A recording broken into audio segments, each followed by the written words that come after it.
For more than 30 years, Dr. Joseph Adashek has been at the center of maternal-fetal medicine. He's guided countless mothers and babies through the most critical moments of their life. He began his journey at UCLA studying microbiology before earning his medical degree from Penn State. And from there, he completed his residency in obstetrics and gynecology at Northwestern. I've heard that's quite an intense program. And his fellowship in maternal fetal medicine at UC Irvine. And as a professor at both UNLV and Touro University, he's trained the next generation of physicians, sharing not only the science of medicine, but the responsibility that comes with it. He lives in Las Vegas with his wife and daughter. It looks like he's an active soccer player. Is that right? And can be found in the racquetball courts. So I'm really honored today to have Dr. Joseph Adashek sharing his time with us. So thank you so much.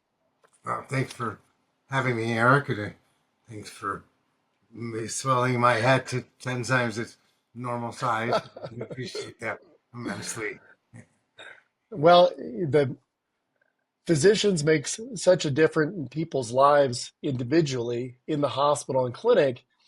But what I really want to talk about is not only your life story, how you got to where you are, but how you've engaged in the community and in the legislature to not only make Las Vegas a healthier community, but Nevada as a state a healthier community for mothers and babies. So I'm really looking forward to hearing your story and talking about that engagement. Well, thank you, Eric. It's Yeah. as most of the doctors here in town, it's there's a huge shortage of physicians here in Las Vegas.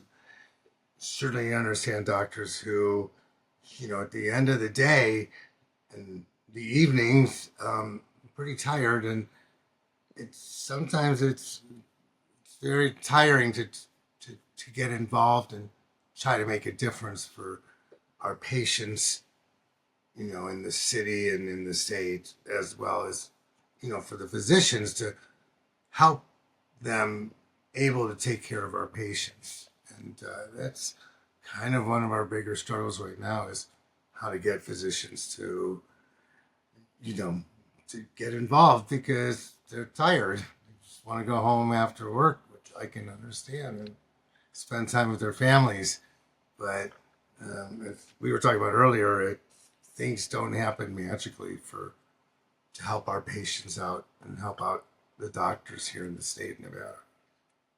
Yeah, we have to do the work.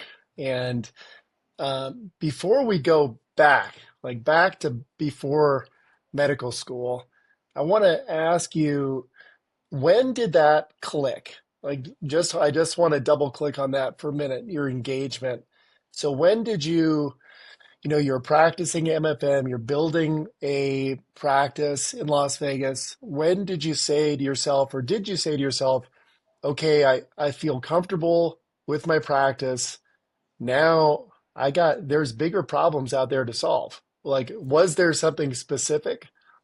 Actually, there really wasn't. A friend of mine in town who's a urologist who was on the Clark County Medical Society's, their board, said, we'd like to invite you to be one of the board members. And I was really flattered.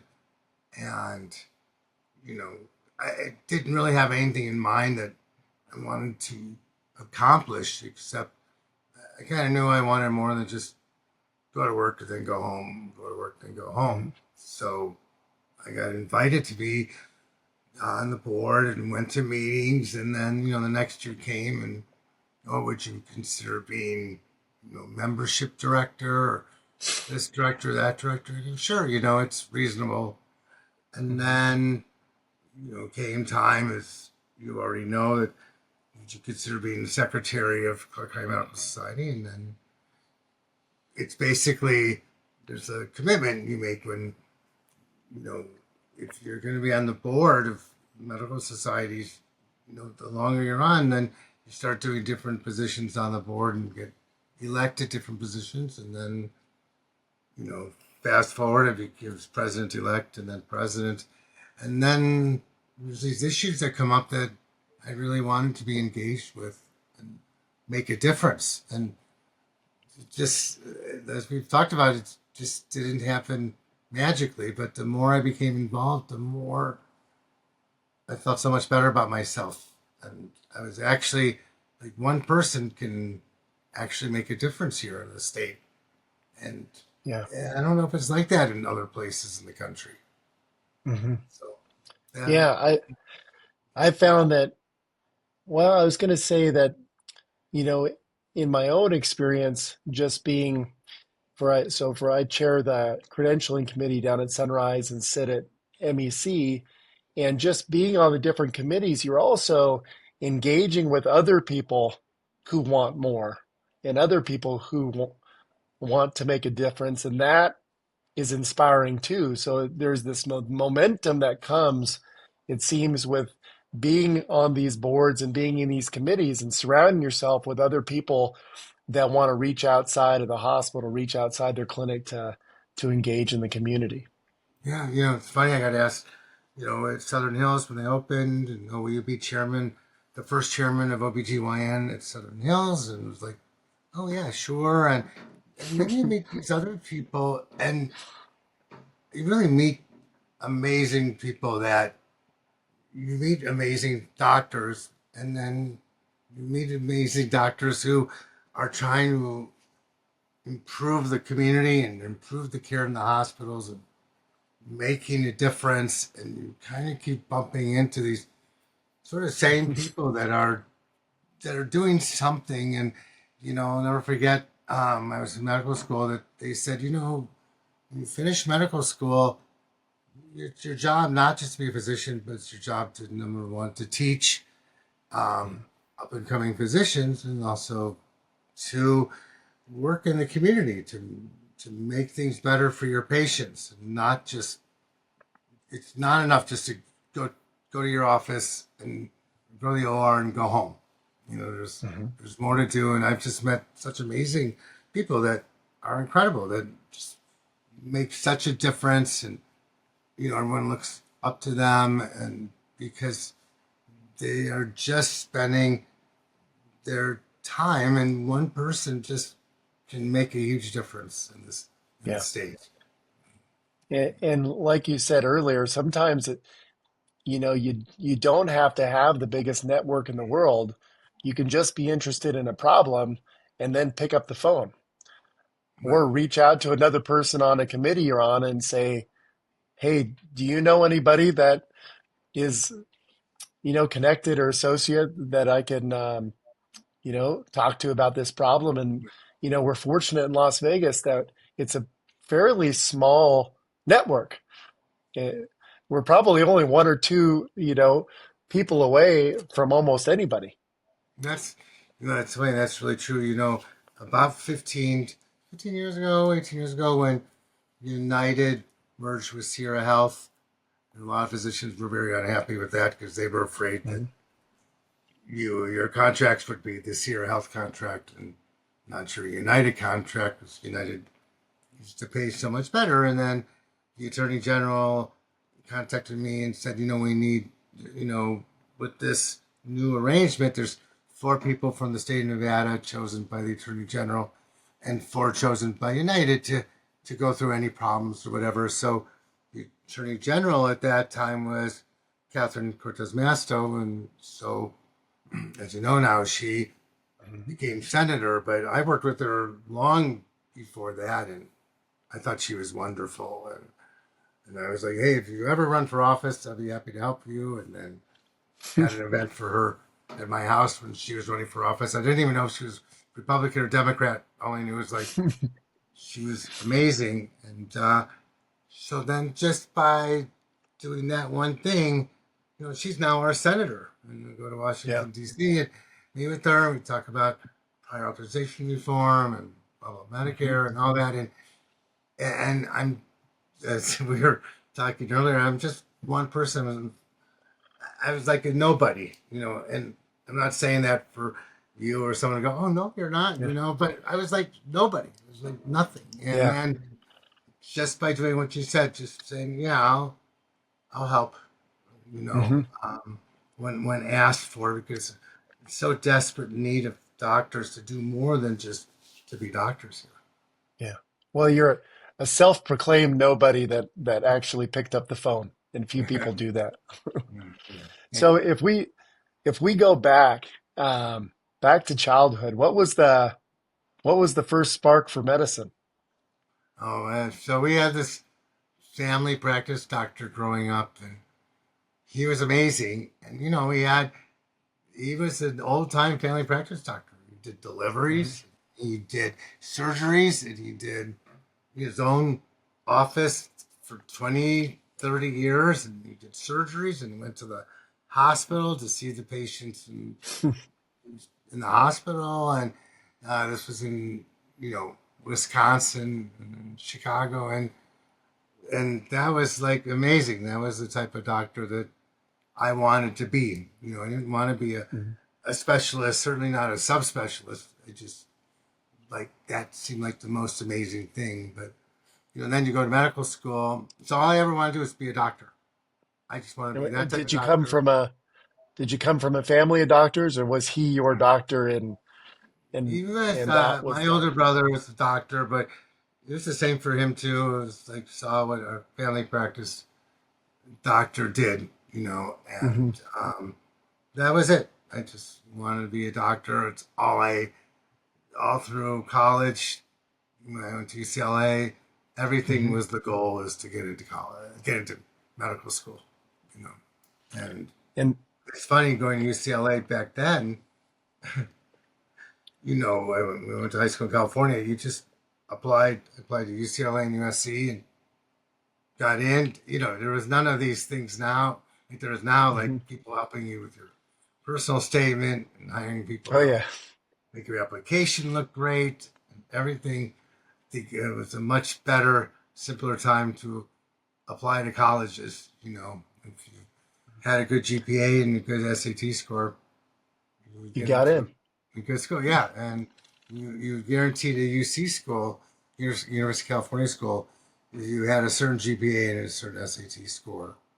But now it takes an act of God to get into UCLA, and I feel very lucky And that I got in when I did.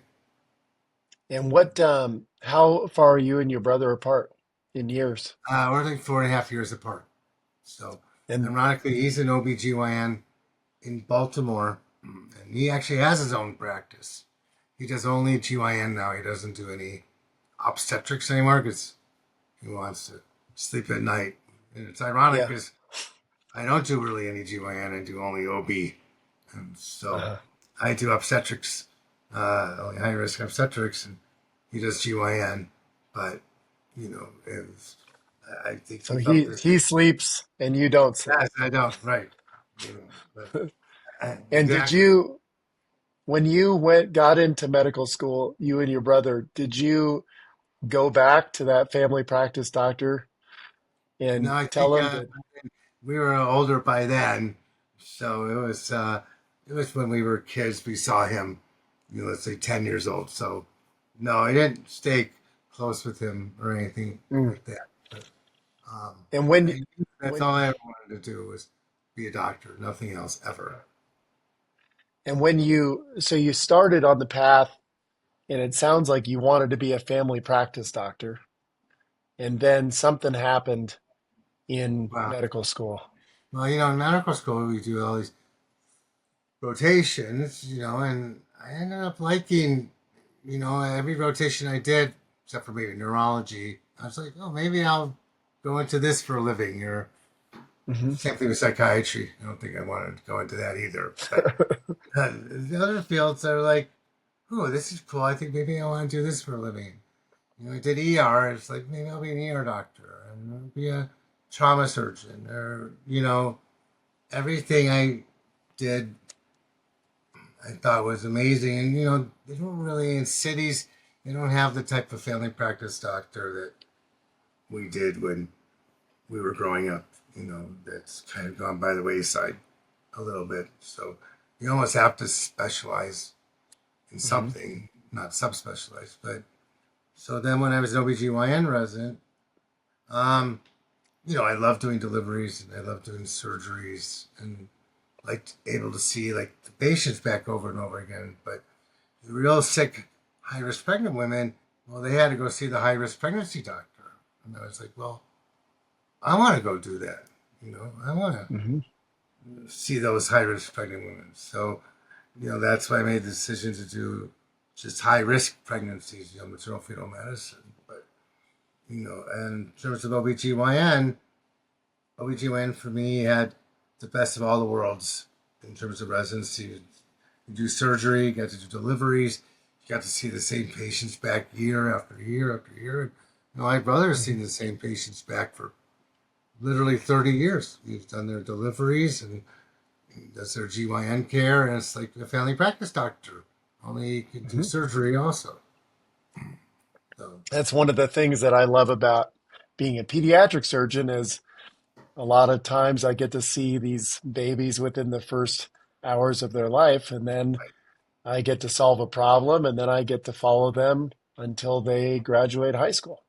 it's amazing, isn't it?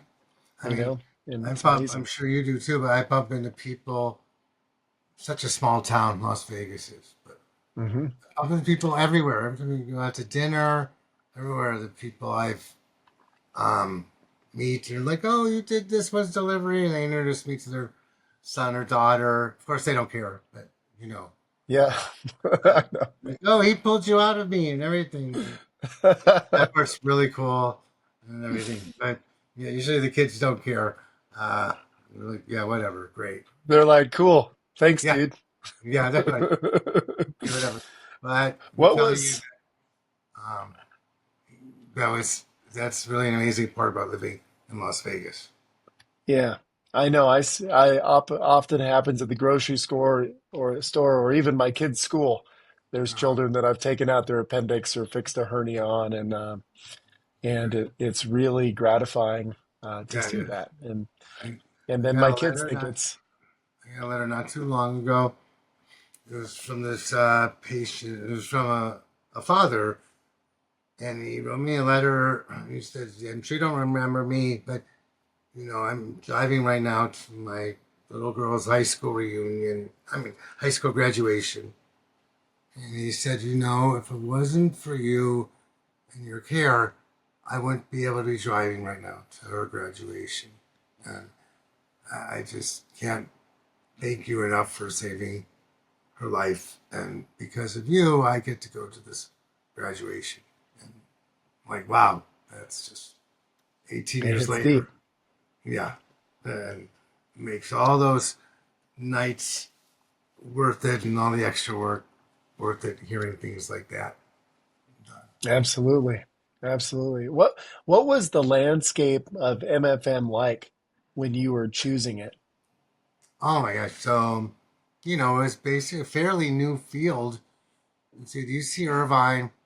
I'm just guessing I was my graduating MFM class was like eighth or ninth year of UC Irvine's program, 10th year. And the people that were first, second, third year were like the big wigs in the country for maternal fetal medicine. It's kind of a small world, MFM. No one really wants to go after medical school to do 7 more years of training. Yeah. So it kind of weeds out people who aren't positive they want to do maternal fetal medicine. Um, so these people were like, it was like the bigwigs and Hmm. people who gave the boards and all of those things. And, that's another thing being in Nevada as a maternal fetal medicine specialist. There isn't many of us. There's maybe one at the university, and there's two MFM practices in the city of Las Vegas and one in Reno. That's that's it.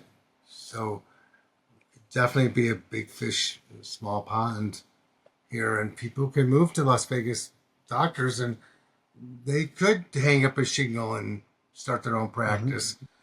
It's hard to do that as an MFM because you need more than one person to be taking call, so you can't take Hmm. solo call 365 days a year. Same with pediatric surgery.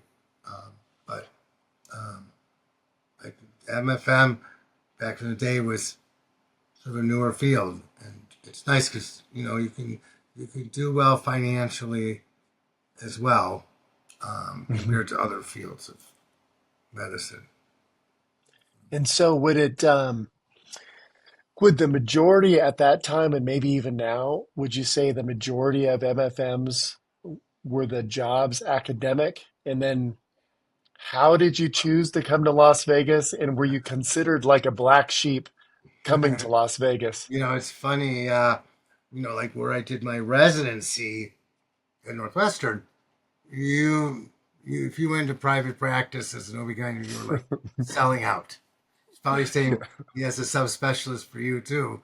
Like, Hmm. and then I was doing my fellowship at UC Irvine, and then, well, if you don't stay on as a faculty member and become, associate professor and publish and teach and all that stuff, you're like kind of selling out a little bit. And so, but so I stayed on as faculty as full time at UC Irvine, and then Hmm. a fellow of mine had come to Vegas and joined the university here.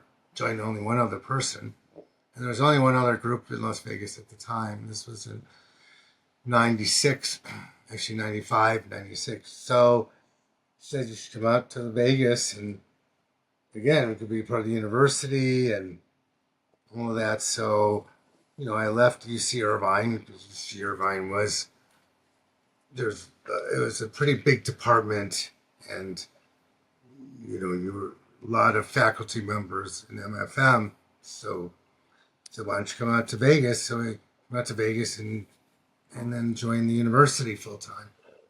And then after that, the university at UMC. I'm not trying to badmouth UMC, but Hmm. not like a university that like Northwestern was or Hmm. UC Irvine was. I mean, like in Northwestern Chicago, if you ever had a really sick, high risk pregnancy problem, you'd probably either go to University of Chicago or Northwestern, right? Hmm. You were in Orange County, you'd go to UC Irvine. But here in town, if you're really sick, MFM, you didn't always go to UMC.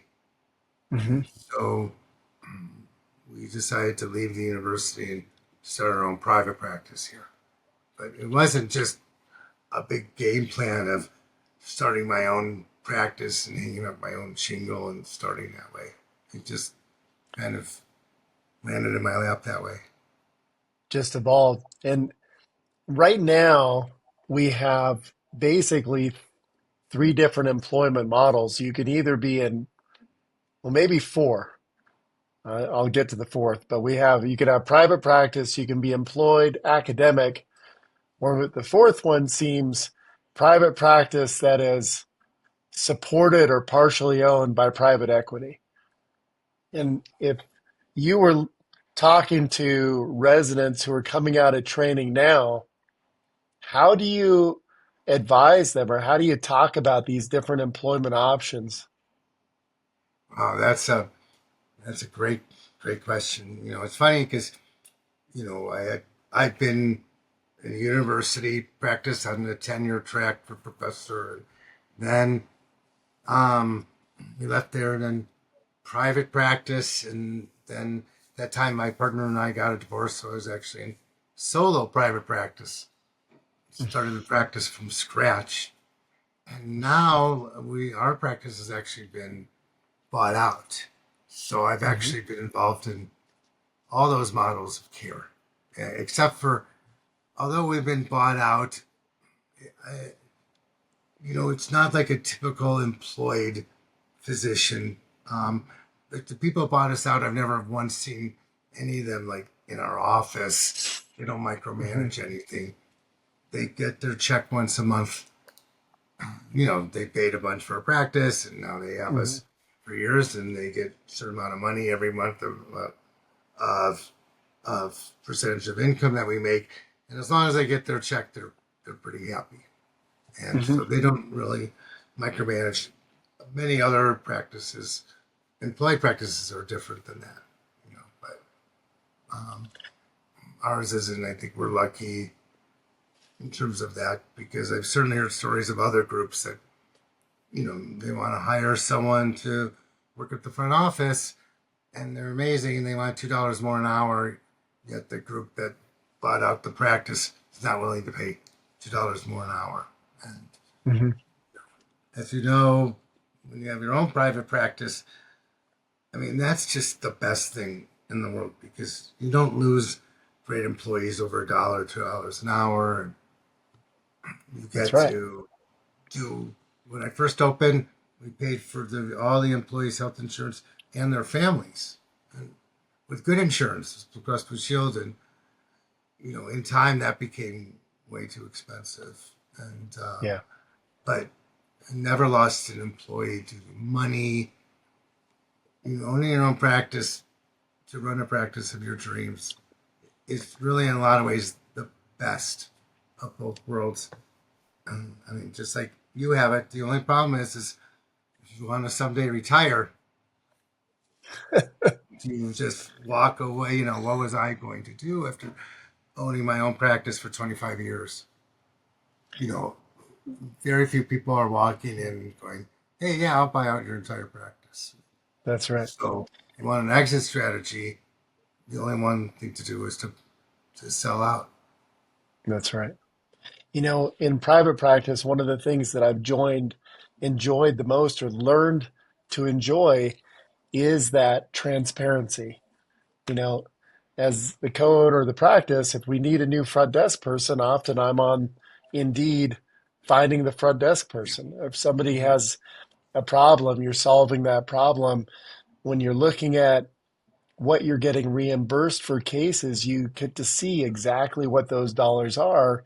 And when you are looking at your P&L statements, you're also deciding what your costs are and whether you're going to have a practice that has a lot of assistance in it and a lot of layers, or if you're going to have a practice that you could refer to as like a skeleton practice where the doctors do a lot more of the work.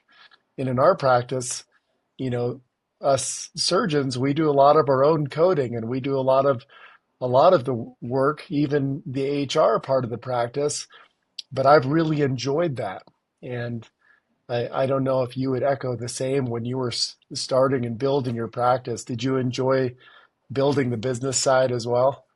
But very much so. I mean, first of all, I wanted my offices to be beautiful, you know, Hmm. and which cost a lot of money. But, Yeah. um, when I started my own practice, I wanted really beautiful offices and waiting rooms to be nice. It was like my dream to always have that. Like if my parents ever came and be like, "Oh, this is Mhm. beautiful," and everything. And people are used to beautiful offices if it's a plastic surgeon, but high Mhm. risk OB just you know people bring their kids sometimes can ruin a nice office. But I wanted a beautiful office. I wanted employees that were amazing, so I hired a lot of nurses nowadays are like MAs, but we hired RNs and stole them from the hospital, labor and delivery, and paid them well. So I had just amazing staff. And yeah, it was less money that you get to take home. But going to Mhm. work, which we had labor and delivery nurses, it's like a dream. And the check-in and check-out girls are great. And that's the best part of running the practice. But we also the hard part meeting with insurance companies and trying to negotiate a rate. I hated that Mhm. because you have to kind of be willing to walk away, or you have to act That's like you're right. willing to walk away. And I found that very difficult. I like was I getting screwed by this insurance company or that one, and that part was really difficult. And to negotiate and try to negotiate not having to do prior authorizations for everything. So that was the least enjoyable part. But we had some tough times, and I'll never forget in 2008, yeah, we had a time where, for whatever reason, with the recession or whatever, like, my line of credit was gone and my partner's line of credit was gone, our practice line of credit was gone. The bank called us up and said, we need $140,000 by 11 a.m. or we won't be able to make payroll. And, I had to borrow it from a friend of mine, I think it's just like 10% interest monthly, but it ended up working out and financially we did well. But you go through those hard times, then owning Yeah. your own practice is even, and that's very successful, was even better. And the And longer we owned the practice for, our names were out there, and people wanted to see us and told their doctors to refer to us. And all we tried to do, I don't go off on a quick tangent, but my yeah. partner and I laugh about this, but patients are like, "Oh, you're such like amazing doctor. You're so great," and blah blah. And we're like, we didn't really do anything. All we did is like we were nice to our patients. Like, you're doing pediatric surgery. You're doing amazing things. But let's face it, in high risk OB, 9 out of 10 patients come and see you. There isn't a much that we can do. We don't do in utero surgery very often. We do Mhm. ultrasounds, but we're very, very nice to our patients. And we give them our cell phone numbers.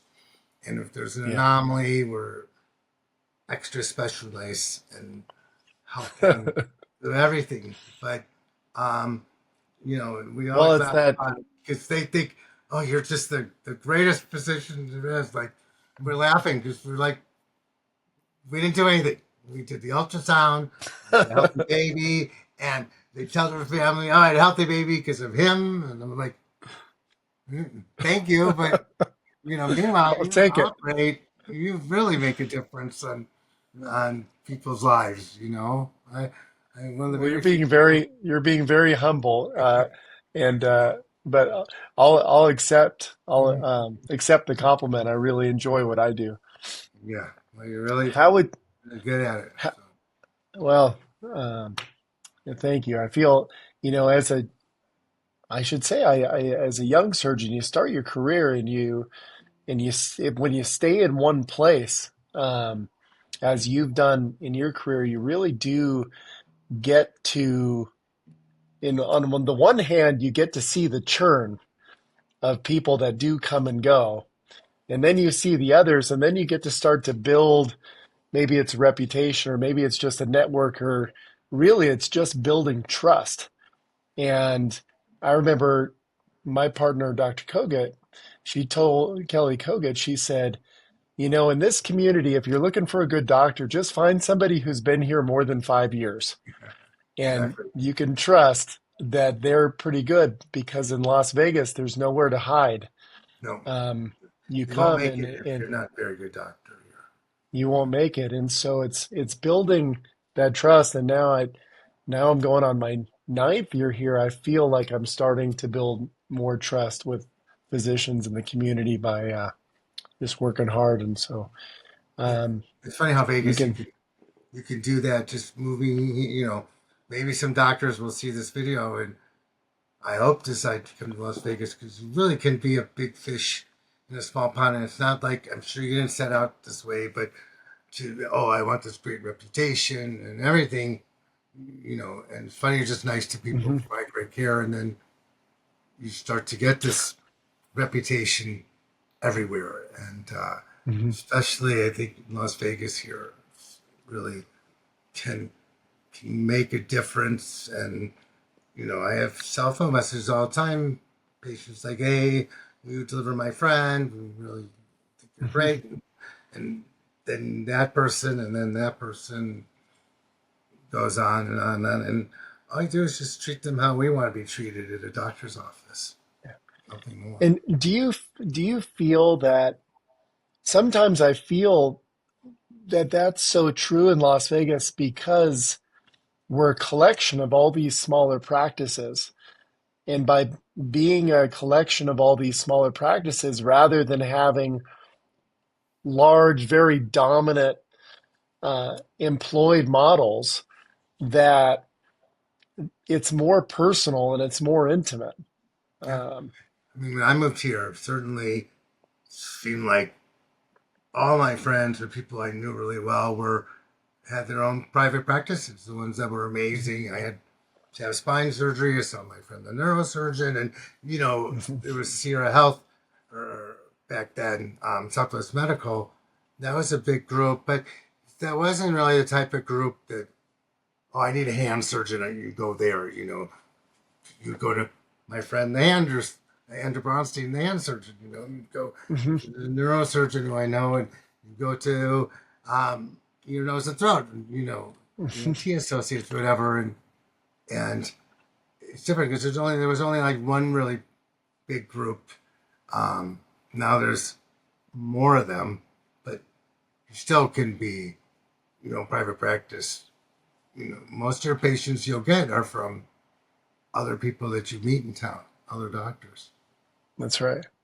Now, you mentioned building your team. Do you have any, for all of us that have practices or all of us that build teams in the hospital, do you have any advice on how to build a great team? It sounds like you had a lot of success in. Well, I mean, certainly outside of talking about hiring doctors, which we can talk about in a minute, if there was an employee I wanted to hire, I would not stress over a couple of dollars an hour. I just think Mhm.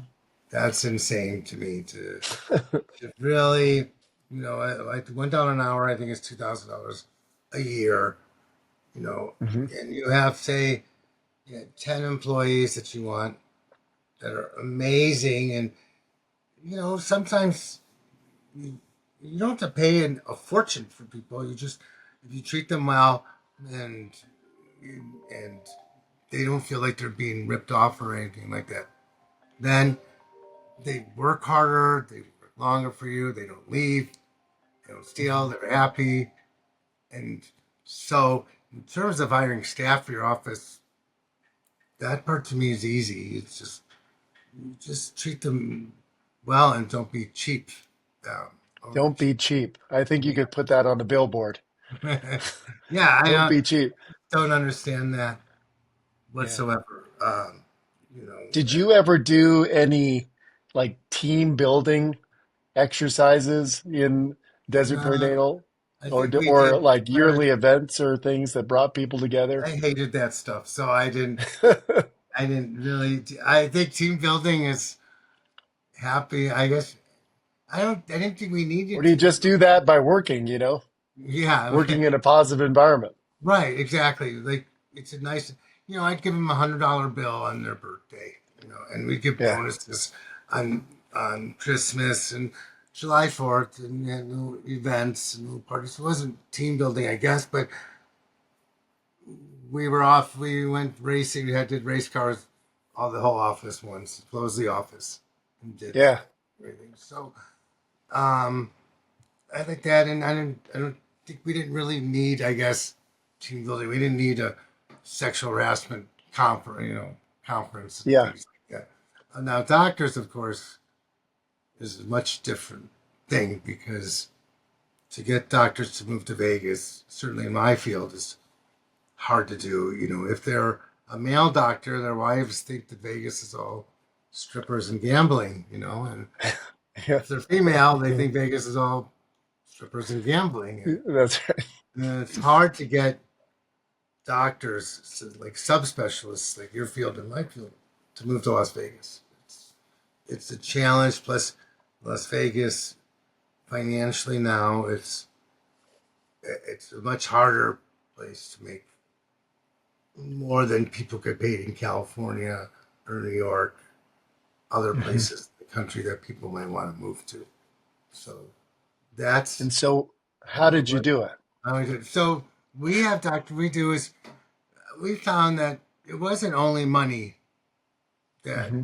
attracted doctors. So we did is like we said, what do you want? What is your wish list of what's your dream practice to join?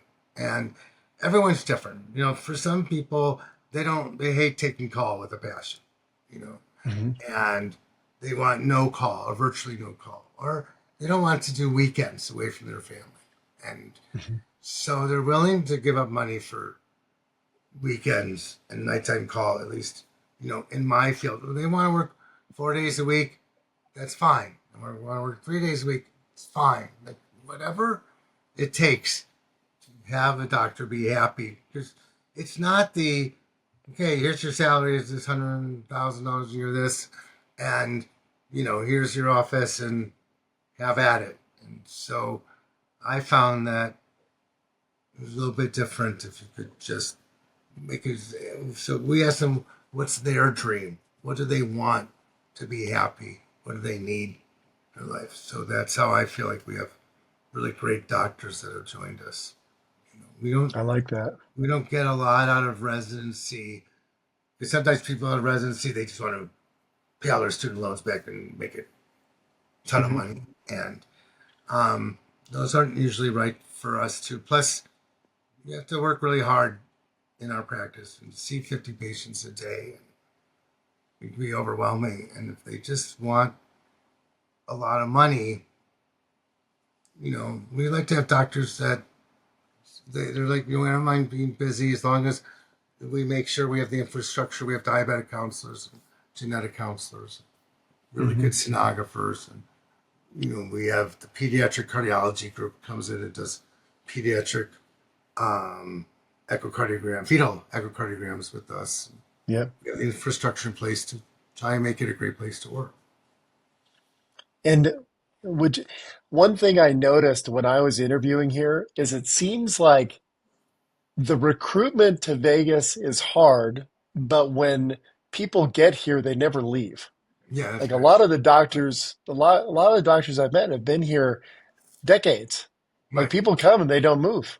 I think the exception to that is, at least for us, was brand new people out of fellowship. But Hmm. sometimes they didn't want to work that hard because I think the doctors generally here work a lot harder, and we have to go to 7 different hospitals when we round that. Yeah. There's nowhere else in the country they probably have to do that. I know you said you were down to 2 hospitals to go to, but you're right. Once they're here, they tend to go, wow, it's a really great place to live. And other Hmm. than, I mean, when I first moved here, there's no such thing as rush hour, but now, I except for know. maybe construction, there's still nothing like when I worked at UC Irvine to spend an hour in traffic driving to Long Beach Memorial each way every day, whatever. It, So and you're right. so, you know, on that recruitment, on that topic, we really have some gaps. In pediatrics, we have gaps in pediatric radiology. We have gaps in pediatric ENT. We have gaps in pediatric pathology, pediatric endocrinology, rheumatology. Uh, And, you know, one of the struggles, it seems, is in a fee for service type of environment where we have fairly low reimbursement because we have a high rate, at least on the pediatric side, a high rate of Medicaid or third party Medicaid, you know, in that fee for service environment, it's really difficult to attract those subspecialties to get them to come here and not have to supplement their practice with adult work, at least on the pediatric side, or supplement their practice in another way. And so, how do you see that playing out? Yeah. gosh, I mean, that problem has been worse almost every year. It stays the same or worse. You have to find a pediatric nephrologist or, pediatric Hmm. rheumatologist. Oh my gosh. Like, how about psychiatry? For us, Hmm. a nightmare getting people in. And, that's why we've been trying to work with the legislature to try to work with these insurance companies to make them understand that by not paying doctors more, you're not really saving money. You're actually, in the long term, you're losing money because there's people not getting care that should be until they're so sick that now their care is 10 times as much. And so Yeah. we've been working with the legislature. Unfortunately, some of their short term responses to the doctor shortage here is, they're barking up the wrong tree. They were like, they tried to pass a law that says PAs, physician assistants, also nurse practitioners can open their own practices, like in rural areas, without a doctor, in terms of overseeing their care. But we found that those types of practices actually cost a lot more money because a lot more tests were ordered because they were Mhm. afraid of missing something. And Mhm. also, like 50% more antibiotics were ordered in Wow. practices where there was no physician. There was just, people would go to see the physician assistant, a nurse practitioner with symptoms of a cold. And doctors, I think, are more willing to say, listen, it's a virus. I could give you antibiotics till the cows come home. It's not going to make a difference. You're just going to have to go Mhm. home and wait it out. Whereas I think, suddenly patients will, you know, try to get their doctors to write a prescription for antibiotics. So now there's a lot more antibiotics out there, a lot more Mhm. antibiotic resistance, or to order more tests, or chest X-ray, and it's sort of like if you're an intern, in residency, you're an intern. You're so afraid of missing something, you just order a lot more tests. You dole Mhm. out a lot more antibiotics. And so, Well, and I see that as a pediatric surgeon. I feel, at least anecdotally, over the last 9 years, that instead of just referring a patient for a bump on their arm to a pediatric surgeon to get it out, we're getting an ultrasound and sometimes even an MRI for crazy. a simple little bump that I Yep. would, because I see it every day, can make the diagnosis from across the room. And it's fortunate. And I wonder, to your point, if that's because we're seeing a lot more APPs, or physicians extenders, that are providing care in the state, because we do have a physician shortage. They tried to pass a law that pharmacists were allowed to order their own lab tests and then prescribe things, and well, you do a lipid panel and someone's got high cholesterol, you don't just dole out a prescription for anti-cholesterol or cholesterol lowering agents. Say, right, see you in a year. There's more to being a doctor than doing that. And so, That's but they right. wanted to pass a law that says pharmacists could do that, and something that we had to fight when I was president. The medical association was vehemently against that, just like we Mhm. were with nurse practitioners opening up their own practices. And not to say nurse practitioners aren't great, we have two in our practice, but it doesn't do anything to help the cost of or access to care. It just increases the cost of care. That's what the studies have borne out that have been done. Yeah, But boy, to try to get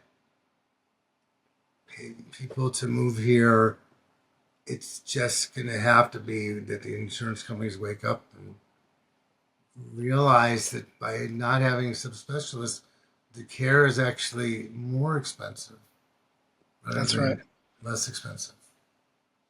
Well, and I, the trouble too is that the consequences and the effects of poor decisions take years to play out. And then to fix that takes years. Yeah. So if the legislature passes that pharmacists can order their own labs, or that NPs can open their own practices, that happens. We see years go by, and then we see perhaps some poor outcomes. We still have a physician shortage, but now we have to kind of backtrack and rein that back in, and we still haven't solved the physician shortage problem. So it's it's a challenge. What One thing I wanted to talk to you about, because you started this really early on, was engagement in medical societies. And as there are more employed physicians, it seems that engagement in medical societies has gone down. And so I wanted to get your opinion on two things. Number one is, what is the value prop? What's the value proposition for being in a medical society as the physician? And based on that value proposition, how do we get employed physicians into medical societies, and increase the effectiveness of medical societies in the legislature and the community? I know that was three questions. Certainly, you know, especially here in Nevada, it's amazing how much you can accomplish, just a few people who are part of leadership of the medical society to go before the legislature and give your opinion. They love doctors, believe it or not, in the legislature. Um, they like to hear what the doctors think about things, and they really look up to us because they're used to so many lobbyists and everything, and they see a doctor come in and take off time. I think Mhm. you're part of the medical society. You don't have to be president of the medical society to go and testify. You know, Mhm. you're there, and if you're part of the society and there's two or three people that want to testify an issue, you're there testifying, and you can make a big difference. Um, just like I made a big difference in a bill on, cell-free DNA for pregnant women, which tests for fetal DNA in the mom's circulation. And Nevada's one of three states in the country that didn't have it covered, and it's amazing just being engaged in medical society, what a difference you can make with the Mhm. legislature. And you know, to, I think what we need to do better at is getting that word out that you can. It doesn't mean it doesn't have to be a time suck. It doesn't have to be like Mhm. 5 nights a week of meetings and everything, but how you can make such a difference. Just one person, then just a Yeah. few people by being engaged in medical society, and you're not just engaged for yourself, but um, all these other group of doctors that you meet are amazing. And without even trying, you also now have increased your reputation and your practice gets better, and everything else kind of goes into place when you become engaged. So we Yeah. need to get that word out. So right now we're trying to get more of the medical students and residents to be involved, and hopefully they will stay involved. Because otherwise, it's hard. Once people are already part of big groups, it's hard to get them to start coming to meetings. That's been a challenge. And and I wonder if you could maybe describe a little bit. So I've been in a few of the delegate meetings where we're actually talking about the bills that are going to go up for the legislative session.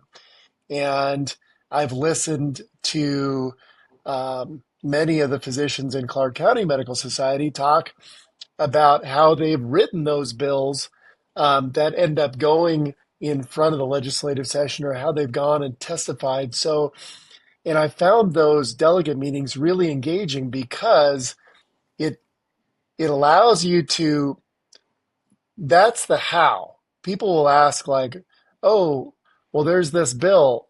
Well, how did that bill get up there? Well, it's through these meetings that Society. we have in Yeah. these medical societies. And if you weren't in the medical societies, then you're not going to be a part of that. So could Right. you kind of talk about that a little bit? Like one of the big values is making a difference by coming up with these bills. Maybe describe the one you were just referencing. Well, the one I was referencing, yeah, that's a big thing in our practice. Is across the country, pregnant women can get a blood test to see if their fetus has one of three chromosome defects, trisomy 13, 18, 21.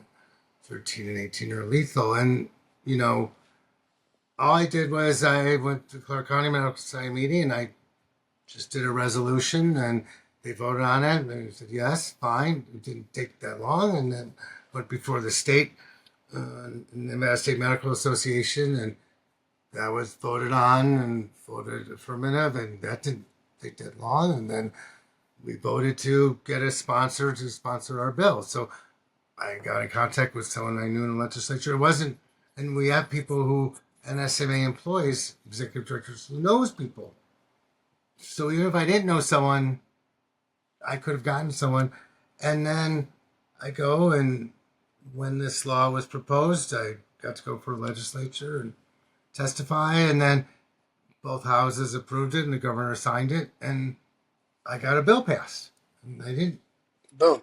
I didn't And set then lobby. I didn't make 35 phone calls.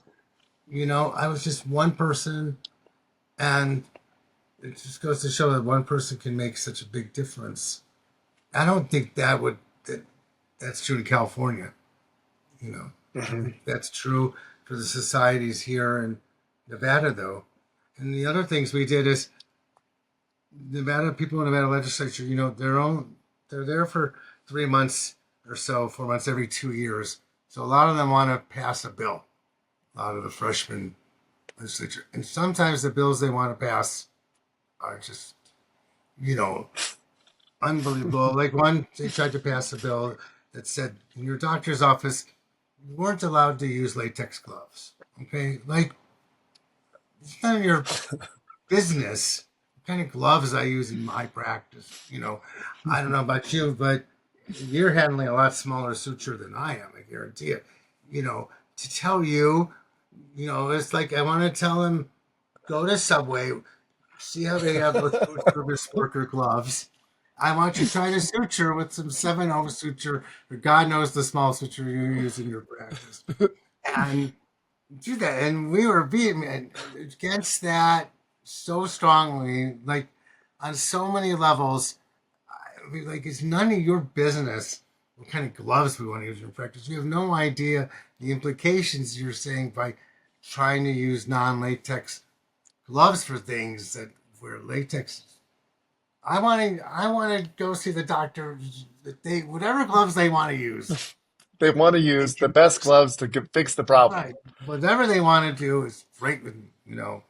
Or another one that said like in our practice, if a woman speaks only Spanish, she's pregnant with a baby, so we'd have the husband say translate. Well, one of them said, well, that doesn't work anymore. You have to have a professional translator who that we'd have to hire to come on in and pay them because they have to be especially trained to translate. Translators. Okay, and medical translators, or use your iPad. How am I supposed to do a pelvic exam and do an iPad at the same time in terms of translation? Okay, I mean, how is that going to work? All right, and so common sense sometimes can goes out the window. 2 years earlier, it's like if you had to have a chaperone for everything, which is fine. I agree with you. We have chaperones for every patient, but they wanted to say that you could just hire any chaperone or use your office. You had to hire a company that would provide chaperones. Like, Of course. who's we must do 100 vaginal ultrasounds a week. We can't afford that. How can our practice No. afford to hire a company that provides someone to hang out in the room and they But if it, go to past your the draw? point, if it wasn't for societies and physicians engaged, No, it would have then there passed. would be no counter argument, Nope, right? it would have passed because they're Would like, have oh, passed. that's a good idea. Sounds like a good idea. Yeah. Yeah, oh, translators. Yeah, that's a good idea. Or, people with latex allergies. We should tell doctors' offices they shouldn't use latex anymore. Like, okay, and on top of it, without an anti, they're like, no, that's not a bad idea. And, Yeah. so And without so, the societies, these would have all passed this year. It's crazy. yeah. And so, two things is that for the physicians that are watching this that are not in Nevada, Las Vegas is a great place to make a difference. It is. And if you're not in a medical society and you want to have an opinion or an effect on what's happening in your state, you should go be in a medical society. Yes. And Don't if you're in just Clark don't County, just be in Clark complain. County. Yeah, Don't just complain at the water you're cooler. right. I feel that way a lot, even in the hospital. Oh, If people say, well, why isn't this way? And I say, well, what committee are you on? Oh, yeah. They I am not on any they committee. look at you like you You have two know, heads. You know. yeah. And I just think that, physicians are very bright people. And by being at the table, there's that saying, if you're not at the table, you're on the Right. menu. I mean, exactly. And and I think that being an active part of medical staff and then in the community is incredibly, I mean, you've just highlighted again and again how important that is. So I hope that is driving home to people. And I know we've been talking for over an hour, and and I'm very respectful of your time. I just wanted to ask you, where do you think we're at now in healthcare, and what keeps you hopeful about the future, both in Nevada and just within our national healthcare situation? I think the people that I meet in these societies that are just such amazing people and care so much, it really makes me hopeful. I also think that at least when I was a medical student, I mean, let's face it, I certainly didn't do anything to improve the state of medical care, in Pennsylvania when I went to medical school. I mean, I wanted to, obviously not fail out of medical school, and I'm hoping to go out with as many girls as I possibly could, and Yeah, and to be honest, medical students these days are not, they really do truly want to make a difference, absolutely. for their patient, more so than like, you interview for medical school and like, oh, I want to help people. I'm like, well, then, go serve food, in the inner city or something. Hmm. But now I'm hopeful that it seems like medical students and residents, they're much more engaged than I feel like that they were certainly when I was a medical student. I didn't know Well, anybody was really engaged.